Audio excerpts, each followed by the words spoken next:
Can we turn this fight back around?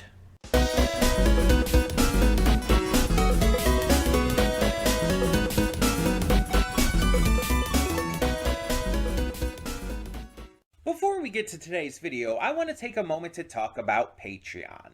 That's right, we are on Patreon now, and we have a bunch of tiers with a bunch of great rewards. You can subscribe and get things like early access to all reactions, depending on your tier, depends on which reactions you get early access to. You can vote on polls exclusive to patrons that will help determine future reaction series and more. You will get to just have various choices in terms of like getting to choose future reactions I react to, getting to choose first impressions I check out, all kinds of different rewards, and possibly more coming in the future. We're still new at this. We're still figuring things out. It's a process. It's a process. But we have multiple tiers, so whatever you would be able to donate, if you're able and willing to donate, is appreciated. It helps me out, it helps the channel out, it helps us grow. It's going to help just, standardly. It's just something new to check out. Plus, if you like getting the reactions early, that's also a plus. But it is optional. If you're unable to do it, that's completely fine. All reactions will come to YouTube just a little bit later, a week later or so. So that all being said, thank you as always so much, and let's get on with today's video. And with all of that being said, hey everyone, welcome to Princess K. I'm your host Connie, and today we are here with my blind reaction to Hell's Paradise Season 2, and let me just make absolutely sure here. I believe this is episode 6? I'm sorry, I've said this before, but for some reason the series is like listing the episodes as like, the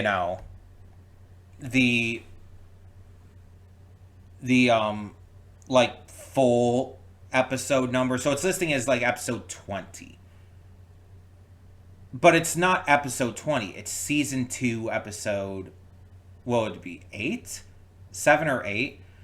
I don't remember if season 1 had 12 or 13 episodes, but something like that. I'm trying to check on Patreon right now because I could check on there, but it's not coming up. So I might have to just abandon that idea. Let me see if I can find on my phone. I don't know why I don't try to check my phone first. It feels like it would be the easiest place to check because it goes so much quicker. Episode 7. We're on episode 7 of Hell's Paradise. Okay. Season 2, episode 7. There we go. But yeah. So, last we left off, we had our ninja, Gabimaru, and Yukari. Wow, I'm mixing up with other shows I'm watching at the moment on my own time. Oh my god, why is her name escaping me? I keep wanting to say Yukarizu, but that's like the girl from Tojima Wants to Be a Kamen Rider.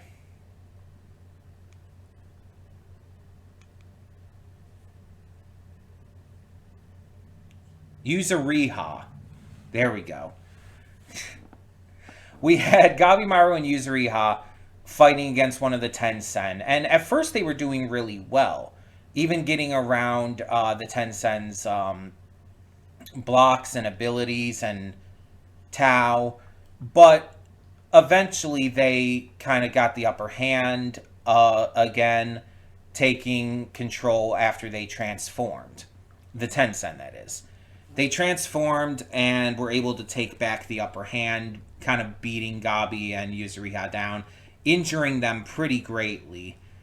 And so now it's just a matter of, like, what's going to happen next? How are we going to actually manage to stop all of this? On top of that, we have a bunch of other confrontations going on. We have other characters dealing with the other Tensen, and it's like, we're kind of like, it almost feels like we're hitting, like, a big, like, climax of the series, with all of the Tensen battles now happening. So I guess we're gonna have to see how this continues to go down. Um, I don't know if we're going to continue focusing almost entirely on one battle at a time, or if we're going to switch between. Some shows do different things with that, so it's just a matter of like what Hell's Paradise does, and I guess by extension, probably what the manga did. Though I mean, the anime could take some liberties and do things a little differently. Um, but I'm very curious. I'm very interested to see what happens next. I've been enjoying the hell out of this season, just like I enjoyed season one. So I say let's get to this and not waste any more time. Let's see what this episode has to offer. Hold up just a sec. Before you click that link down in the description below to get to today's video, I want to remind you of all the awesome content we have both on this channel and the Princess of Gaming channel. Let's check it out.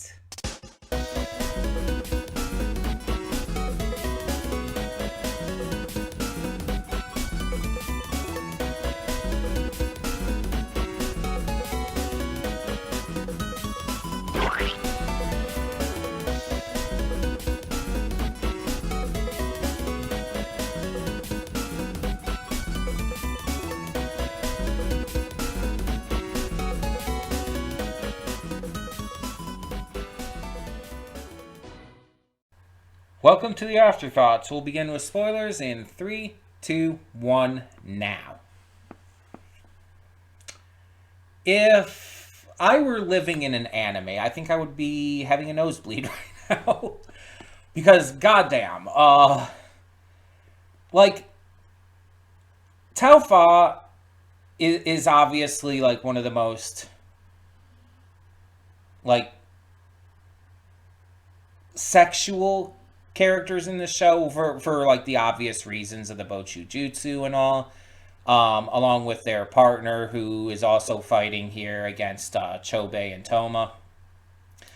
But I would say that Taufa is even more so, because of their bubbly and like overly flirty personality, which we find out in this episode is actually, you know, madness. They're just kind of like going insane from the monotony of their life and basically using it as a coping mechanism to just be able to continue on. But still, Taufa is very clearly more so than any of the others. Again, even their partner is designed clearly by the creator of the manga and definitely by the people who, you know, drew and animated them for this anime adaptation. They are designed to be sexually appealing. They are designed to be incredibly attractive and like just incredibly sexual in nature. And so anyone finding themselves attracted to Taufa is like the intended response. You're supposed to find them hot as hell. You're supposed to be extremely attracted. Now, I don't know if other people are attracted to the exact same moments as I am. Because it's like when they buffed up during that one shot, it's like that did a lot for me. I'll just say that. There's the one shot when they're fighting where Taufa like buffs up, like buffs up their arms and chest and shoulders and all, while still keeping the otherwise feminine form, and it's just, and it's like again, that did something for me. I'll tell you that much. I'm not going to like lie or pretend or like sugarcoat it. It's like I am very, very, very attracted to buffness, especially in more traditionally feminine figures. Um, like I've made no secret of this over the years. Like buff women is an absolute type for me, but even like guys who are again more androgynous in appearance, it's like I still like buff men or NBs or just anyone who has like that slight buff. Now I don't like it when it's too heavily like muscled, like I don't know, a lot of those like extreme bodybuilders out there. But I like a certain level of muscle that is like very like defined, but not over the top. You know what I mean? Um,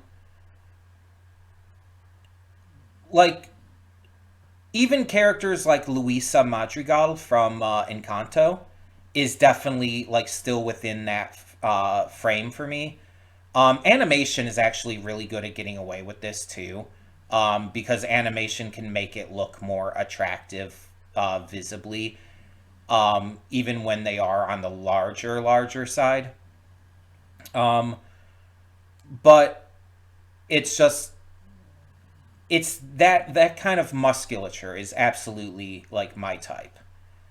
And the kind I wish like we would see in feminine characters much more often in media, because so much media shies away from that. Women are often portrayed in a very specific way. There's a lot of media that portrays them, especially anime, with like the very large breasts, the curvaceous, almost hourglass figure, the large hips and ass. It's like it's attractive, but there's other body types that are also attractive. I like I like people who have like thicker body types sometimes. I like people who have muscular body types. I like all kinds of different body types. And it's not just restricted to one or another. And the problem is a lot of media acts like only one body type is attractive for female characters, for even male characters in a lot of cases. Um, that's why you'll see a lot of characters referred to in anime as unattractive, even if they're like super fucking hot, because they're big, because they're plus size. Or you'll see a character who's like kind of nerdy, vaguely, but is still drawn to be otherwise like super attractive. But the nerdy glasses or hairstyle somehow changes that and makes them unattractive. And it's just like, that is such a narrow minded, shitty way of looking at things, right? Like, that's so gross, honestly, to judge people in that way. Like, don't get me wrong, everybody has their biases towards certain things. There might be certain types you're just not attracted to. Because let's be honest, most of the time you can't really help who you're attracted to. It's just a neurological function that just occurs. It's just like your mind tells you this is what I'm attracted to, and you can't really help that. Um, it's one of those kinds of situations where you just have to like not be an asshole about it, even if you're not attracted to someone. Because there's definitely a lot of people out there who I'm not attracted to. A lot of celebrities who are deemed as like severely attractive. Like, okay, I can give you a great example. A lot of people say George Clooney is like really hot and like one of the hottest male actors out there. I don't see it. I have no attraction to him whatsoever. Not even a tiny bit. But I'm not gonna like hate on anybody who does find him attractive. It's just it's I personally don't. And on the other hand, it's like I agree with most people who say like Michael B. Jordan is extremely attractive. Dude is hot as hell. But if some people have an unpopular opinion that they don't think he's that attractive, that's fine. Just because we disagree doesn't mean we're not both valid. Again, it's an internal feeling we can't really help. And Tao Fa is a character here. Like, even drawn with the muscles, it's like they're drawn to be attractive. Because, again, that's kind of their entire thing. And again, their partner and even the rest of the Tencent in general kind of are as well. But Tao Fa specifically, like, even during a lot of this battle, like wearing that outfit that they were wearing, and then like the second, like, half of the battle or so, like having their tits fully out and all, it's like they're meant to be sexually appealing. Again, even both Gentetsu, Blade Dragon, and Fuchi, even both of them acknowledge this for different reasons, mind you. But they both acknowledge how fucking hot Tao Fa is. It's literally canon that they are extremely unreasonably attractive. And that's why certain things, like certain shots that you get in the episode here, make sense. The shot, like with focusing on them in the background, you see Tao Fa like jump around and their breasts like bounce notably. Yeah, that makes sense. That's a logical animation choice to showcase them as being extremely hot. There's a shot where they're holding out their hand, and it's like a side view, and you see like notable side boob, which might be in my thumbnail. I might choose that one for my thumbnail. I don't know at the moment, but that's another shot that's very clearly meant to be extremely attractive. Not to mention, they're just jumping and bouncing all over the place. They're being super cutesy. The last line that they say in the episode is literally talking about a dick. Because Blade Dragon's like, oh, it's like, it's describing this thing, and it's like, she's like, phallus? And it's like, there's a little thing on the screen that says phallus means dick, or penis, or whatever. And it's like, okay. And she says it with like, they say it with this like cutesy, like silly voice. They're meant to be attractive. They're meant to be hot. Um, I feel like I'm just explaining this all and going through like 10 minutes of talking about this to try and justify me being like super turned on this entire episode. But in all fairness, it's like, again, it was the intent, and it was very blatantly the intent. But let's talk about the other side of things too. Because we also have the brothers here, Toma and Chobe. And at the beginning, we see Toma going up to join his brother, but there's a little hint that Chobe is lying about his plans and everything. And it's something I would have never guessed at, something I would have never been able to, like, even think about. The braid that he normally has in his hair is untied. Toma notices this instantly. And so when he goes to join his brother, the instant they are in like contact with each other, they instantly turn on the Tensen and start to fight. Toma has gotten a lot stronger, which Chobe instantly recognizes, even complimenting his brother constantly and saying like, "Oh, you've grown up very well," and he's super proud because that's one thing. Like as rough and tumble and kind of crazy as Chobe can be, he adores the shit out of Toma. Like obviously Toma has like a very like positive outlook of Chobe, but it does go the other way around too. Chobe loves the shit out of his brother. And that is never in question this entire series. And I love that. I love that this character who's kind of crazy, who's kind of like this crazy, wild, intense character, just has a genuine, understandable soft spot for his beloved brother. It's like that's just fucking cute. That's just adorable, and I love it.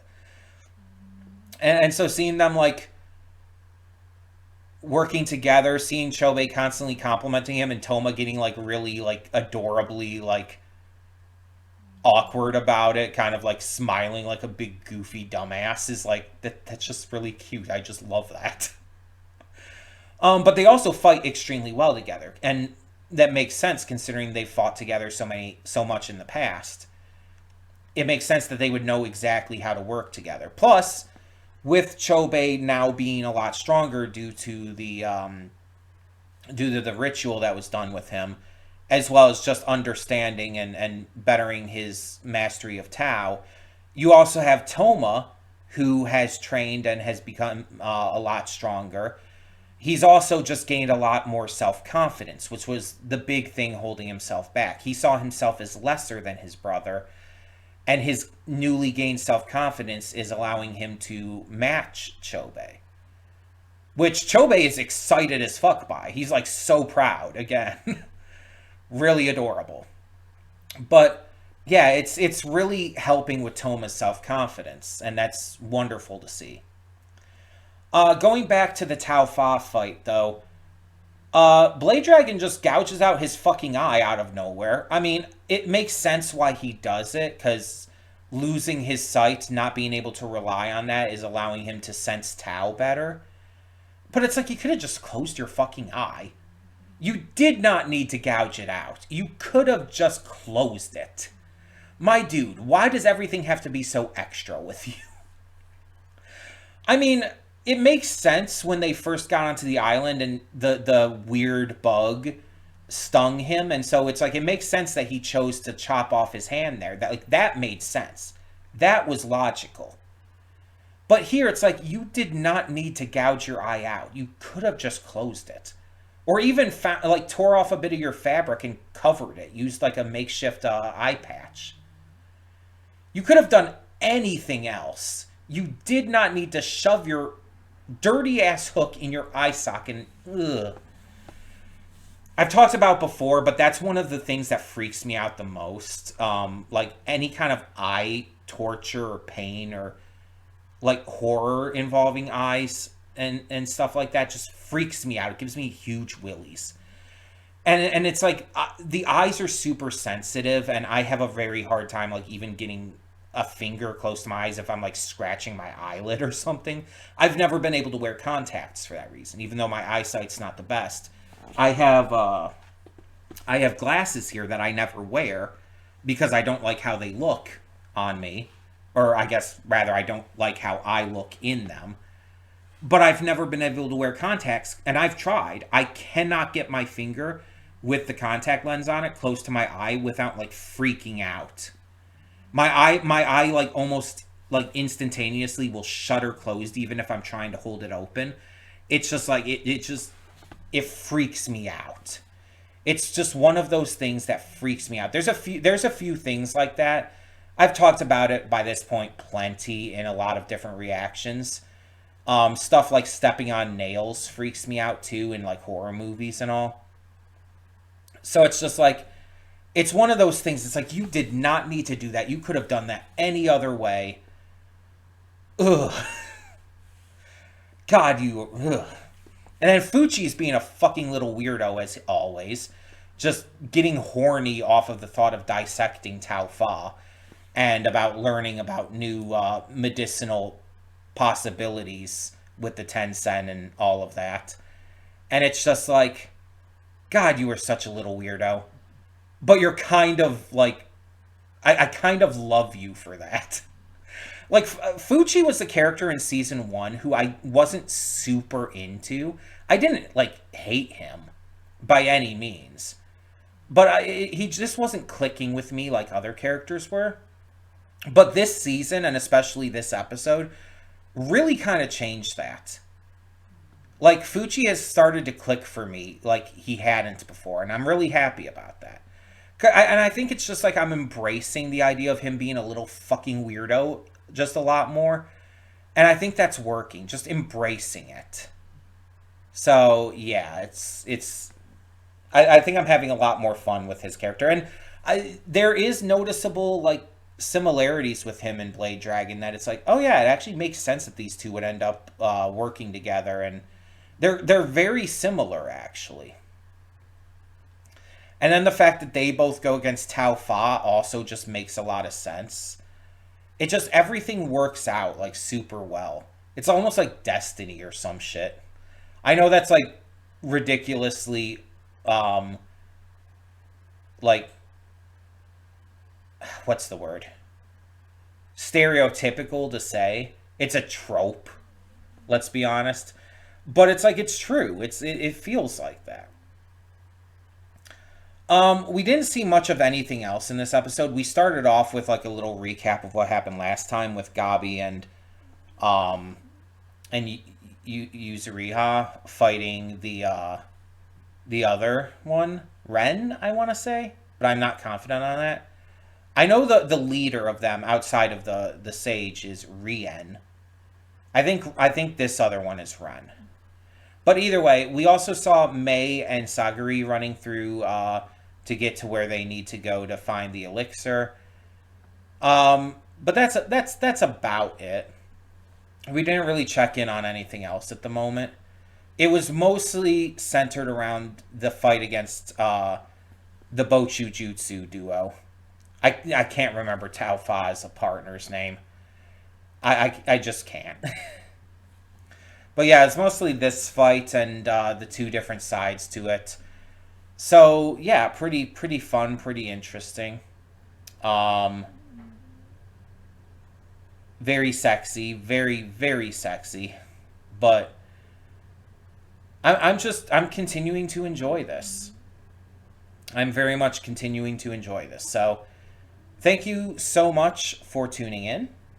I hope you've been enjoying this too. I hope you've been loving it as much as I have. Let me know your thoughts down in the comments below. And for now, I'm Connie and I'm signing off. See you all next time.